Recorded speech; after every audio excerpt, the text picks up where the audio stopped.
प्रविष्टों विष्णुपाद स्तोत्र सतः श्री श्रीमद्भक्ति कुमुद संत गोस्वामी महाराज की जय। नित्य लीला प्रविष्टों विष्णुपाद स्तोत्र सतः श्री श्रीमद्भक्ति शरण त्रिविक्रम महाराज की जय। जय नित्य लीला प्रविष्टों विष्णुपाद स्तोत्र सतः श्री श्रीमद्भक्ति भूषण भागवत महाराज की जय। पूजनीय त्रिदंडी पादगण की जय। जय समागत हरि कथा श्रवणकारी भक्त वृंद की जय। श्री हरिनाम प्रभु की जय। श्री हरिनाम संकीर्तन की जय। गौर प्रेमानंदे हरि हरि बोल। वंदे अहम श्री गुरु श्रीयुतपदकमलं श्री गुरून् वैष्णवांश्च श्रीरूपं साग्रजातं सहगण रघुनाथान्वितं तं सजीवं साद्वैतं सावधूतं परिजनसहितं कृष्णचैतन्यदेवं श्रीराधाकृष्णपादान् सहगणललिता श्रीविशाखान्वितांश्च। ॐ अज्ञानतिमिरान्धस्य ज्ञानाञ्जनशलाकया चक्षुरुन्मिलितं येन तस्मै श्रीगुरवे नमः। मूकं करोति वाचालं पङ्गुं लाङ्घायते गिरिं यत्कृपातमहं वन्दे श्रीगुरुं दीनतारिणम्। नमः विष्णुपादाय श्रीगौरप्रियमूर्तये श्रीमते भक्तिवल्लभतीर्थगोस्वामिनामिने। कृपया क्षमताम् अपराधिजनं कलुषायुतशक्तसुदीननरं सुपथे परिचालय सर्वदिनं प्रणमामि च माधवदेवपदम्। वाञ्छाकल्पतरुभ्यश्च कृपासिन्धुभ्य एव च पतितानां पावनेभ्यो वैष्णवेभ्यो नमो नमः। नमो महावदान्याय कृष्णप्रेमप्रदायते कृष्णाय कृष्णचैतन्य नाम्ने गौरत्विषे नमः। तप्तकाञ्चन गौराङ्गी राधे वृन्दावनेश्वरी वृषभानुसुते देवी प्रणमामि हरिप्रिये।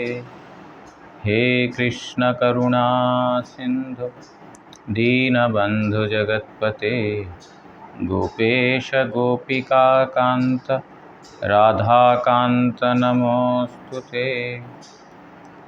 भुजे सव्यवेणुं शिरसि शिखिपिच्छं कटितटे दुकूलां नेत्रान्ते सहचरकटाक्षं विदधते सदा श्रीमद्वृन्दावनवसति लीलापरिचयो जगन्नाथस्वामी नयनपथगामी भवतु मे। वन्दे नन्दव्रजस्त्रीणां पादरेणुम् अभीक्ष्णशः यासां हरिकथोद्गीतं पुनाति भुवनत्रयं। भक्त्या विहीन अपराधलक्षै क्षिप्ताश्च कामादितरङ्गमध्ये कृपामयि त्वां शरणं प्रपन्न वृन्दे नुमस्ते चरणारविन्दम्। भूमौ स्खलितपादानां भूमिरेव यवलम्बनं त्वय्यजातयपराधानां त्वमैव शरणं प्रभो।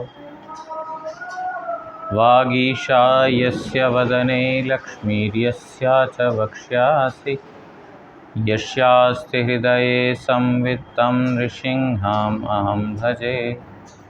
श्रीकृष्णचैतन्य प्रभु नित्यानंद श्री अद्वैत गदाधर श्रीवासादि गौरभक्तवृंद। हरे कृष्णा कृष्णा कृष्णा हरे हरे हरे राम राम राम हरे हरे। ग्रंथेर आरंभे करि मंगलाचरण, गुरु वैष्णव भगवान तीनेर स्मरणे हय विघ्न विनाशन, अनायासे हय निज वांछित पूरन।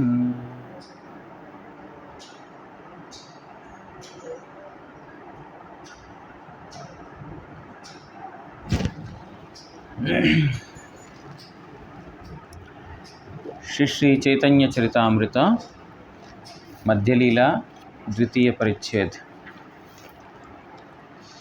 पिछले 2 दिन से मैं थोड़ा समाधि मंदिर काम में थोड़ा व्यस्त हो गया था, इसकी वजह से पिछले 2 दिन में पाठ नहीं हो पाया। तो आज भी बिज़ी होने वाला था, लेकिन बारिश ने उधर से खाली कर दिया तो इसलिए आज पाठ हो रहा, नहीं तो आज भी ऐसा लग रहा था शायद नहीं होगा। तो हम लोग चैतन्य चरितामृत का मध्य लीला, वो जगदीश नहीं आएगा, बोले पता है?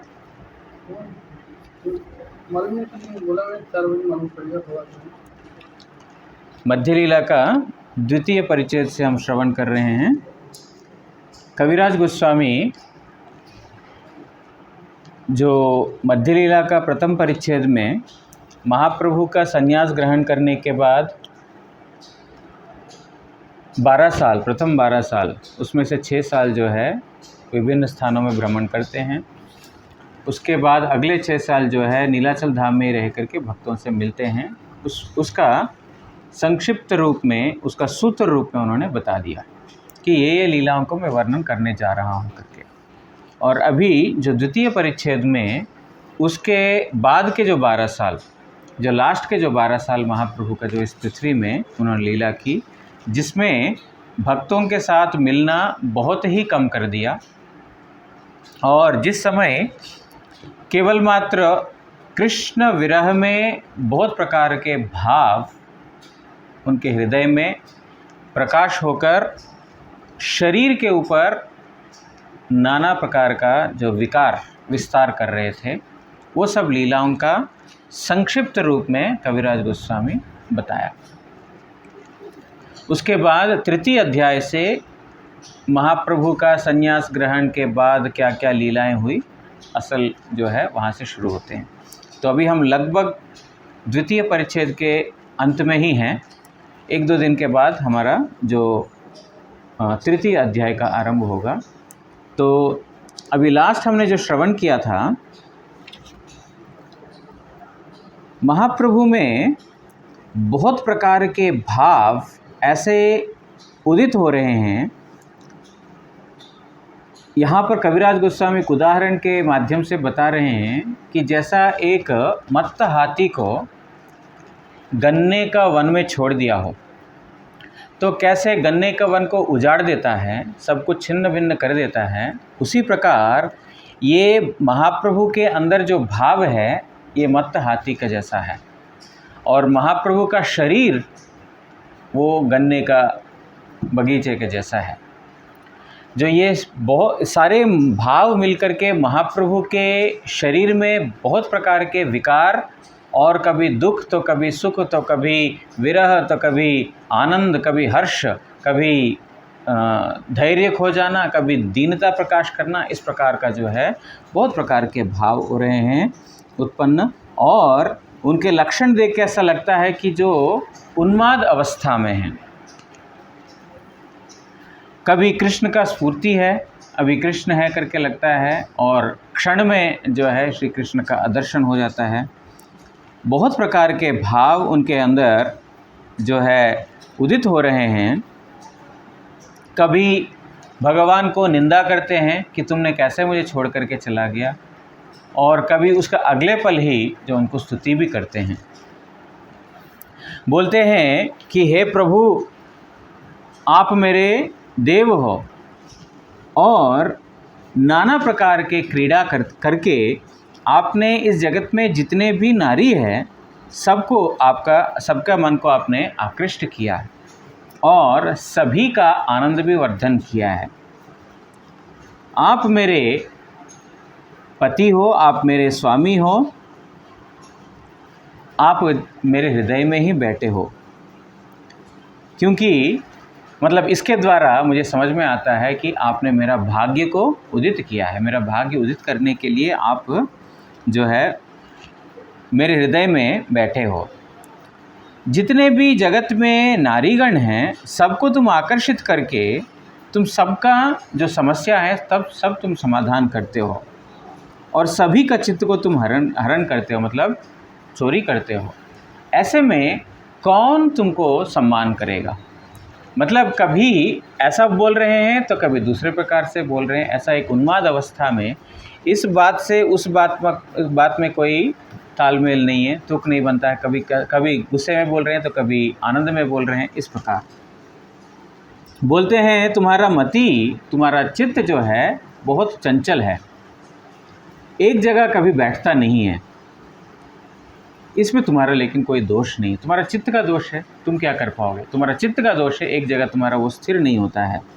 लेकिन तुम तो करुणा का सिंधु हो, मेरे प्राण के बंधु हो, तुम्हारे ऊपर मेरा कभी भी रोष नहीं होगा, गुस्सा नहीं होगा। क्योंकि तुम मेरे प्राणपति हो, इसलिए तुम्हारे ऊपर मेरा कभी गुस्सा नहीं है। हे प्रभु, तुम ब्रज के प्राण हो तुम, और सारा ब्रज को तुमने उद्धार किया है। लेकिन हमारे पास भी बहुत ज़्यादा समय नहीं है। ब्रज के हमारे घर का बहुत सारा काम हमको समेटना पड़ता है, बहुत सारा कार्य करना पड़ता है। हमारा जो है हमारे पास बहुत ज़्यादा ऐसा अवकाश भी नहीं है, ऐसा समय भी नहीं है। You came early today.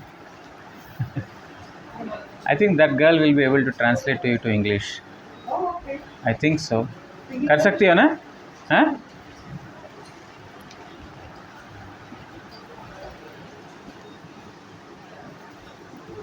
तुम मेरे मन को जो है मन के अंदर सुख प्रदान करने वाले हो और मेरे को आनंद प्रदान करने के लिए ही तुम्हारा यहाँ पर आगमन है प्रभु।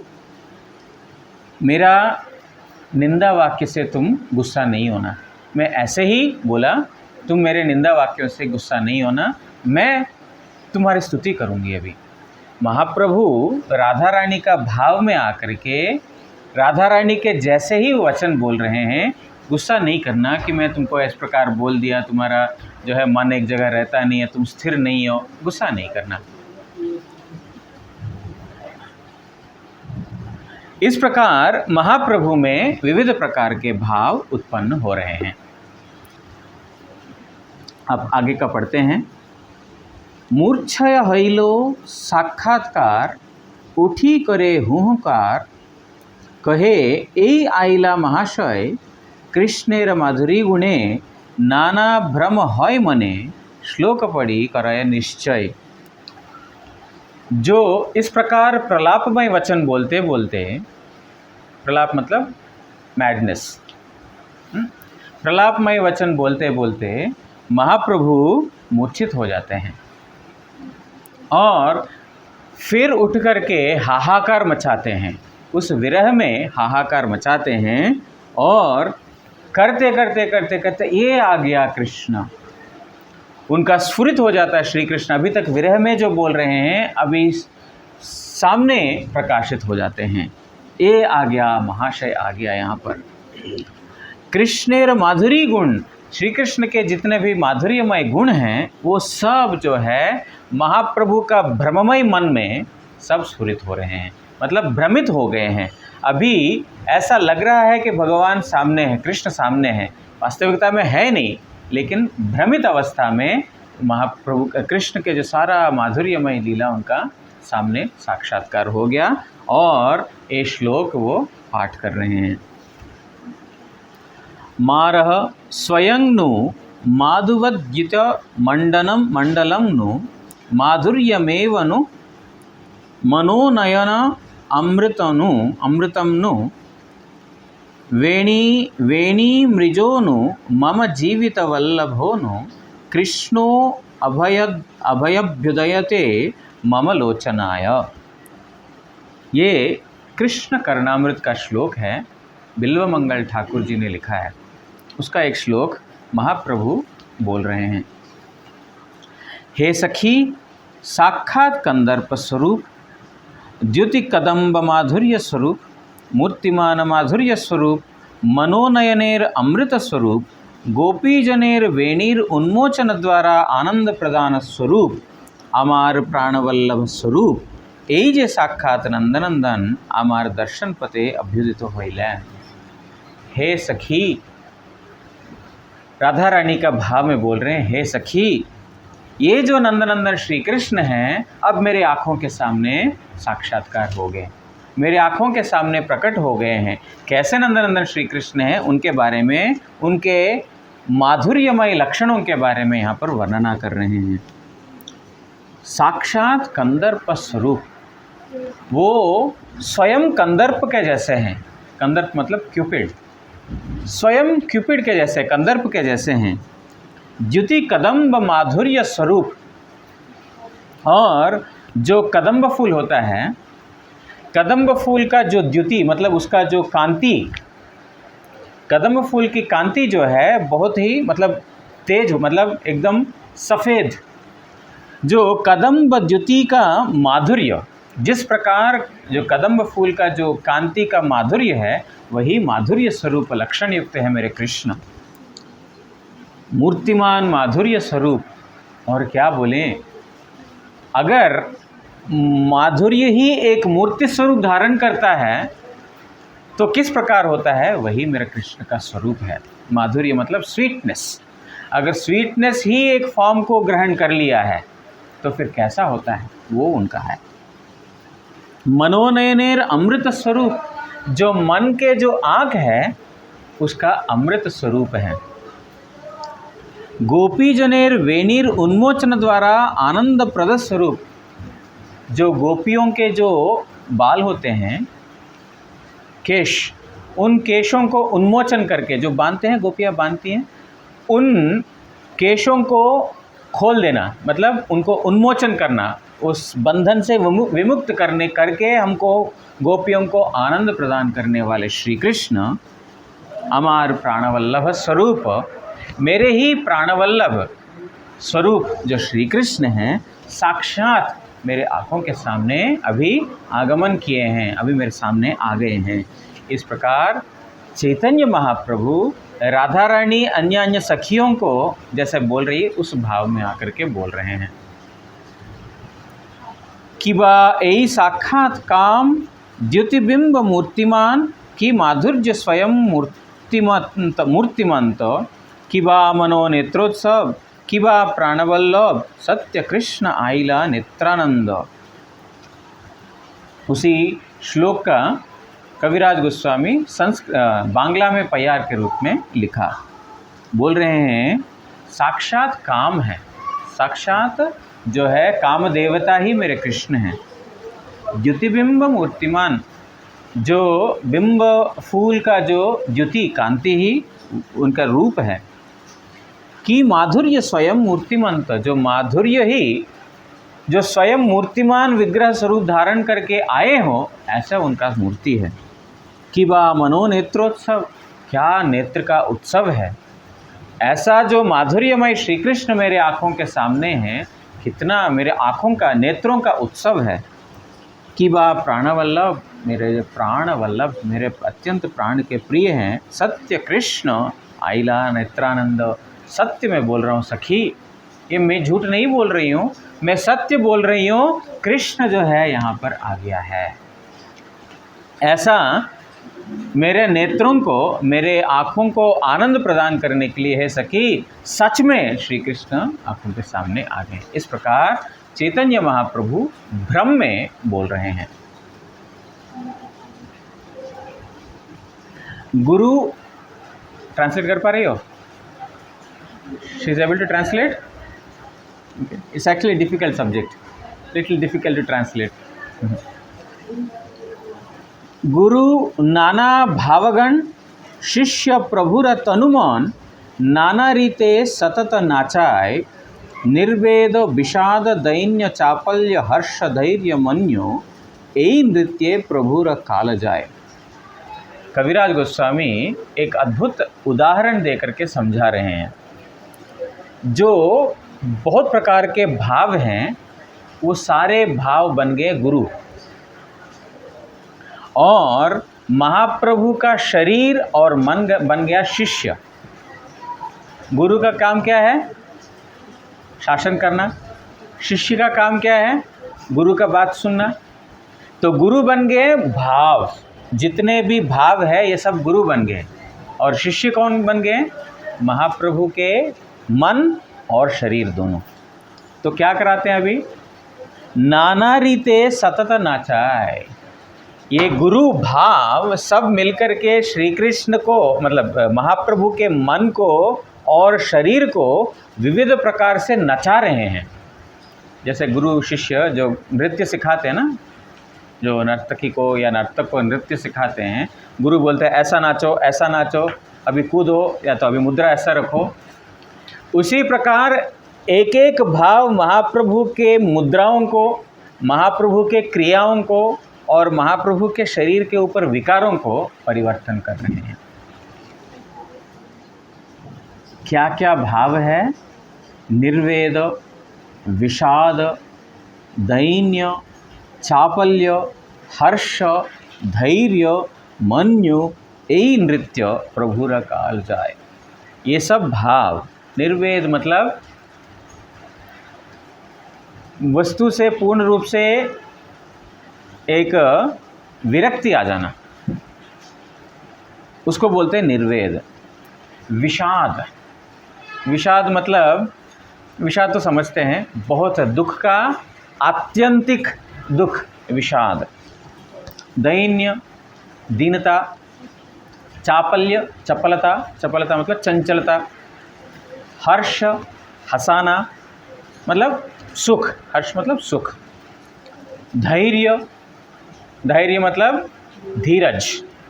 ये सब जो है भाव बन करके, भाव मतलब mood, feelings, different feelings and moods of ecstasy, they are making Mahaprabhu dance. The body and the mind of Mahaprabhu have become the disciple, and these feelings or various moods, they have become guru. This guru is making the disciple dance. Disciple is nothing but Mahaprabhu's mind and body. So ये नाना प्रकार के भाव महाप्रभु के शरीर को और मन को नचा रहे हैं। चंडीदास विद्यापति रायर नाटक गीति कर्णामृत श्री गीत गोविंद स्वरूप रामानंद सने महाप्रभु रात्रि दिने गाय सुने परम आनंद। बोल रहे हैं चंडीदास, विद्यापति और राय रामानंद का नाटक, कर्णामृत और गीत गोविंद। गीत गोविंद जयदेव गोस्वामी ने लिखा, कर्णामृत बिल्वमंगल ठाकुर ने लिखा, चंडीदास और विद्यापति, इन लोगों का भी विविध प्रकार का गीतियाँ हैं। ये सारे गीतियाँ, श्लोक और राय रामानंद का नाटक, जगन्नाथ वल्लभ नाटक, स्वरूप दामोदर और राय रामानंद के साथ महाप्रभु दिन रात आलाप करते हैं, दिन रात श्रवण करते हैं। स्वरूप दामोदर गोस्वामी और राय रामानंद प्रभु सुनाते हैं और महाप्रभु आनंद के साथ श्रवण करते हैं। पुरीर वात्सल्य मुख्य रामानंदेर शुद्ध साख्य गोविंदाद्येर शुद्ध दास्य रस गदाधर जगदानंद स्वरूपेर मुख्य रसानंद यही चारि भावे प्रभु वश। परमानंद पुरी वो वात्सल्य रस के मूर्ति थे। हमने पहले भी श्रवण किया था, नीलाचल में बहुत प्रकार के भक्त जब महाप्रभु आने के बाद उनके लीलाओं में सम्मिलित हुए। जैसे जब महाप्रभु इस नवद्वीप धाम लीला में थे, उस समय कुछ भक्त उनके संगी रहे थे, जब महाप्रभु ये स्थान को छोड़ करके नीलाचल धाम में चले गए, उस समय नवद्वीप धाम से कुछ भक्त जाकर के उनके संगी बने, साथ साथ नीलाचल धाम के कुछ भक्त लोग हैं वो भी उनके संगी बने। परमानंदपुरी ऐसे भक्त थे जो नीलाचल धाम में संगी थे। तो परमानंदपुरी उनके अंदर वात्सल्य रस प्रधान है, वो गुरु के कैटेगरी में आते हैं, गुरु वर्ग में आते हैं, इसीलिए वात्सल्य रस प्रधान परमानंदपुरी में। रामानंद में शुद्ध सख्य रस, साख्य रस में एक शुद्ध सख्य है, एक संभ्रम है। संभ्रम मतलब संकोच, अथवा एक क्या बोलते हैं ऐश्वर्य युक्त, नीति नियम रीति रिवाज के साथ ऐश्वर्य युक्त। वहाँ पर ये सब प्रधान होने के कारण भाव संकुचित हो जाता है। जब क्या बोलते हैं मर्यादा इत्यादि ज़्यादा अधिक प्रधान हो जाता है तो फिर भाव संकुचित हो जाता है। संकुचित हो जाना मतलब इंग्लिश में पूछ रहे हो? वात्सल्य रस। रामानंद में शुद्ध साख्य रस, रामानंद में शुद्ध साख्य रस। शुद्ध मतलब उसमें किसी प्रकार का ऐश्वर्य भाव मिश्रित नहीं है। गोविंदाद्येर शुद्ध दास्य रस, और गोविंदादि जो भक्त हैं उनका शुद्ध दास्य रस। शुद्ध क्यों बोला? यहाँ पर भी किसी प्रकार का नियम बाधक नहीं बना। गोविंददास को जब महाप्रभु की सेवा करने की जरूरत पड़ी तो फिर महाप्रभु को लांग करके भी गए थे, इसीलिए वहाँ पर उन्होंने सोचा नहीं मैं लांगूंगा तो फिर मेरा अपराध हो जाएगा, ऐसा उन्होंने सोचा नहीं। इसीलिए शुद्ध दास्य रस। गदाधर, एक गदाधर पंडित थे, नवद्वीप धाम में भी संगी थे और नीलाचल में भी। जगदानंद स्वरूपेर मुख्य रसानंद। मुख्य रस मतलब जो माधुर्य रस, किन किन के? गदाधर पंडित का, जगदानंद पंडित का और स्वरूप दामोदर गोस्वामी। ये जो है मुख्य रस, यही चारि भावे प्रभु वश। चैतन्य महाप्रभु ये चारों भाव से वशीभूत है। शुद्ध सख्य, शुद्ध दास्य, शुद्ध वात्सल्य, शुद्ध मधुर। यहाँ पर शांत रस नहीं है, शांत रस नहीं है। शांत रस से ऊपर जहाँ पर जो एक्टिव सेवा है, एक्टिव सर्विस है, वहाँ से जो है महाप्रभु का आनंद। लीलाशुक मत्त जन तार হয় भावोद्गम ईश्वरे से के इहा विस्मय ताहे मुख्य रसाश्रय হইয়াছেন महाशय ताते হয় सर्व भावोदय। लीलाशुक बोलते हैं बिल्वमंगल ठाकुर को। बिल्वमंगल ठाकुर लीलाशुक। लीलाशुक मत्तजन। बिल्वमंगल ठाकुर महाप्रभु कृष्ण के लीलाओं में मत्त थे, एकदम मत्त होते थे कृष्ण के लीलाओं में। तार होय भावोद्गम, उनके शरीर में भी नाना प्रकार के भाव की उद्दीपना होता था, नाना प्रकार के भाव। किनका? बिल्वमंगल ठाकुर। ईश्वर से की हा विस्मय।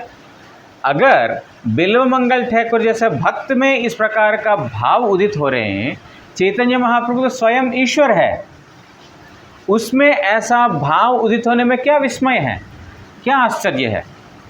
एक भक्त का इतना रस का आस्वादन हो सकता है, स्वयं भगवान और कितना रस का आस्वादन कर रहे होंगे। यहाँ पर कविराज गोस्वामी बोल रहे हैं, जो पहले हमने सुना बहुत सा प्रकार के जो है भाव उदित हो रहे हैं, बोल रहे हैं इसमें कोई विस्मय वाली कोई बात नहीं है, क्योंकि लीलाशुक में भी संभव हुआ था। ताहे मुख्य रसाश्रयी होइयाचेन महाशय। और विशेष रूप से चैतन्य महाप्रभु मुख्य रस में मतलब माधुर्य रस में आश्रित हैं। ताते है सर्व भावोदय। उस रस में, माधुर्य रस में बहुत प्रकार के भाव उदित होते हैं। जो दास्य में है वो भी माधुर्य में है, जो साख्य में है वो भी माधुर्य में है, जो वात्सल्य में है वो भाव भी माधुर्य में है। केवल आनंद नहीं, भाव भी, वो सारे भाव जो निम्न जो रसों में है वो माधुर्य रस में भी है। तो बोल रहे हैं जो लीला सुख, जो बिल्वमंगल मंगल ठाकुर जो मत होकर के इस प्रकार का भाव उनके अंदर उदित हो सकता है, तो फिर कहाँ चैतन्य महाप्रभु स्वयं श्री कृष्ण ईश्वर, उनके अंदर क्या आश्चर्य की बात है। इसमें कोई आश्चर्य नहीं है।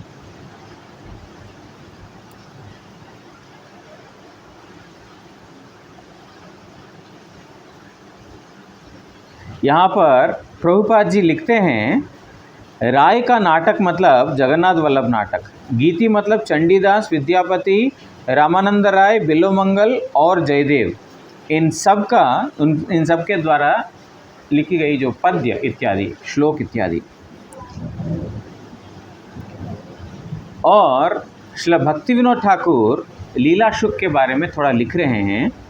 लीला शुक श्री बिल्वमंगल गोस्वामी, इन्हीं शिहलन मिश्र नामक दक्षिणात्य ब्राह्मण, ये बिल्वमंगल ठाकुर जी दक्षिण के ब्राह्मण थे, उनका नाम था शिहलन मिश्र। गार्हस्थ्य धर्म में शास्त्रानुसारे जीवन यापन करते करते चिंतामणि वेश्यार उद्देश्य क्रमे वैराग्य अवलंबन पूर्वक शांति शतक रचना करें। एक संक्षिप्त में यहाँ पर लिख दिया, ये दक्षिण भारत के जो ब्राह्मण थे ये गृहस्थ धर्म का पालन कर रहे थे, गृहस्थ भक्त थे। उस समय कुछ समय ऐसा जीवन यापन हुआ, चिंतामणि नामक एक वेश्या थी, उस चिंतामणि वेश्या के प्रति उनका आकर्षण हो गया, इसीलिए वो चिंतामणि वेश्या के पास बार बार जाने लगे। एक बार की घटना है, आकाश में काला बादल छाया हुआ है और घोर अंधकारमय हो गया, रात है, रात वैसे भी अंधकार है और उसमें भी बादल छाया हुआ है और बहुत जो है बारिश हो रही है।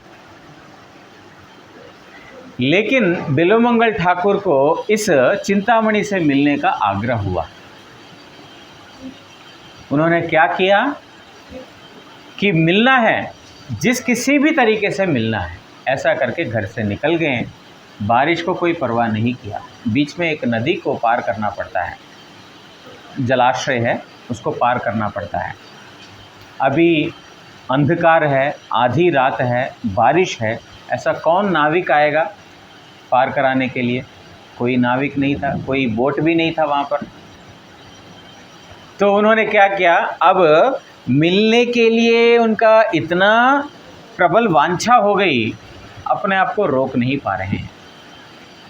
होता है, विषयों की जब वांछा प्रबल होती है तो फिर जगत, मतलब हम कितना भी जोर लगा लें उसको रोकने के लिए, नहीं रुकता है। इसीलिए जो वेग जो है ना, वो जो मन का वेग, वो वेग को दमन करना साधारण मनुष्य के प्रति संभव नहीं है। गुरुजी बोलते थे, कोई ऐसा शुद्ध भक्त है केवल मात्र वही मन को निग्रह कर सकता है। जिस किसी भी अवस्था में मन को निग्रह करने की शक्ति केवल मात्र एक रियलाइज्ड आत्मा में है, जो भगवत कृपा प्राप्त व्यक्ति, केवल मात्र उसी को जो है ऐसा संभव होता है। तो ये कैसे पार करेंगे? देखा कोई एक वस्तु तैर रहा है, तो उसके ऊपर पैर दिया, उधर जाने के लिए देखा तो मुर्दा है, शव है। वो मुर्दे के ऊपर पैर दे करके नदी पार करेगा, है ना? क्या है वो कीर्तन क्या है? प्राक्तन मनोवेग, प्राक्तन वायुर्वेग, हाँ, सही तेना पारी ना, सही तेना पारी नहीं, हाँ, जो जब नौका जब पानी में जाता है ना, उस समय प्राक्तन वायुर्वेग, जब वायु का वेग ऐसा बताश जो है ना जोर से आ रहा है, जो उस समय जो नौका में जाते हैं ना, वो कोई तीर नहीं देख पाता उस समय। मेरा मन अभी उस प्रकार है, मेरा मन ऐसा चंचल है, कोई तीर नहीं पा रहा है। विषयों का खींच इस प्रकार होता है। शव के ऊपर पैर रख करके पार कर रहे हैं, पार कर लिया कैसे भी करके, मतलब कितना रिस्क इन्वॉल्व है। पार कर लिए, पार करके उस साइड जा कर के चिंतामणि को आवाज़ दे रहे हैं, लेकिन कहाँ सुनाई देगा, इतना बारिश हो रही, जो बिजली चमक रही है, बारिश हो रही है, तो फिर आवाज़ सुनाई नहीं दे रहा है। दरवाज़ा बंद है, पूरा भीगा हुआ शरीर है। तो देखा एक रस्सी लटक रहा है, रस्सी को पकड़ करके वो बैल्कनी के ऊपर चढ़ते हैं। रस्सी का उस पार जा कर के देखते वो निकला सांप, रस्सी नहीं था, रस्सी सोच करके वो चला गया। इतना अंध हो गया चिंतामणि से मिलने के लिए। अब चिंतामणि देख करके आश्चर्यचकित हो जाती है, अरे तुम आए कैसे हो, उधर से इधर, बीच में इतना नदी है और ऊपर कूद के आए हो कैसे? तब सारा विस्तार करके बताता है, ऐसा ऐसा आया हूँ तुमसे मिलने के लिए, मेरी इच्छा जागृत हुई तो ऐसा मैंने किया। तब चिंतामणि वेश्या धिक्कार करती है, तुम्हारा जीवन बेकार हो गया। बोलती है, तुम्हारा मेरे प्रति जितना अनुराग है, उसका अगर थोड़ा सा भी हिस्सा भगवान के चरणों में हो तो तुम्हारा बेड़ा पार हो जाता। अगर इस तरह सा भी हिस्सा तुम्हारा भगवान में हो तो बेड़ा पार हो जाता।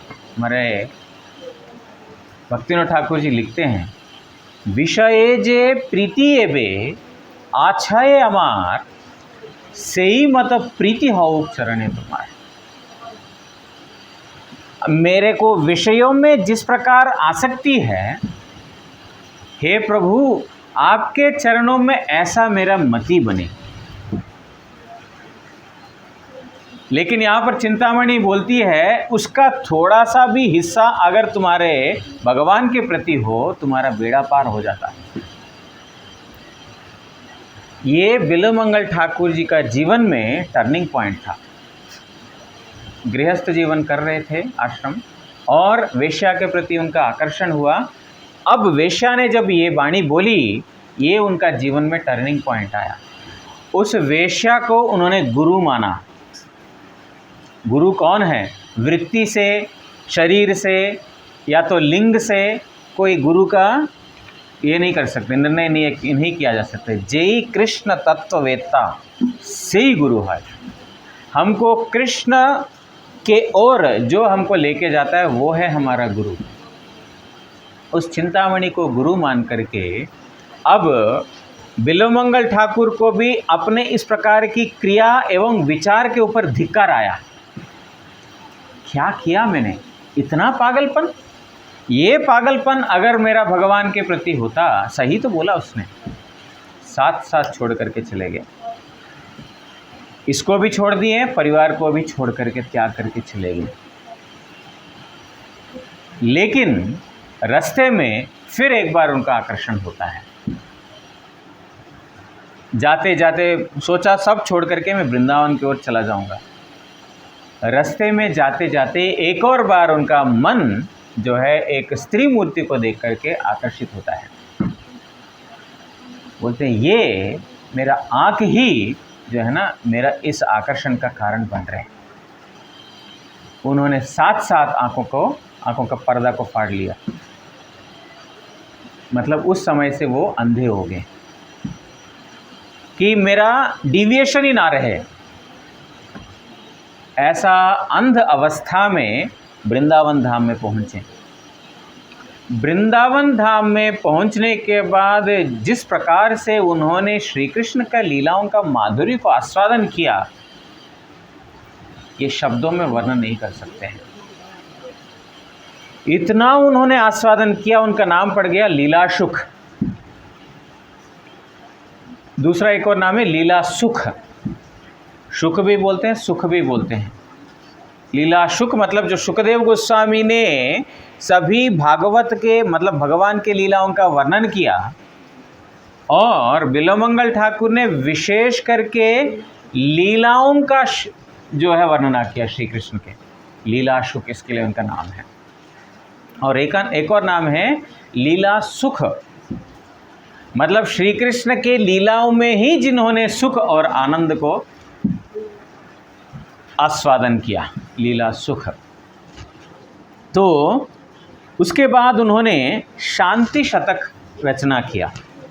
परे कृष्ण वैष्णव कृपाय भक्ति लाभ वशत बिल्वमंगल गोस्वामी नाम प्राप्त होइया कृष्ण करणामृत ग्रंथ रचना करें।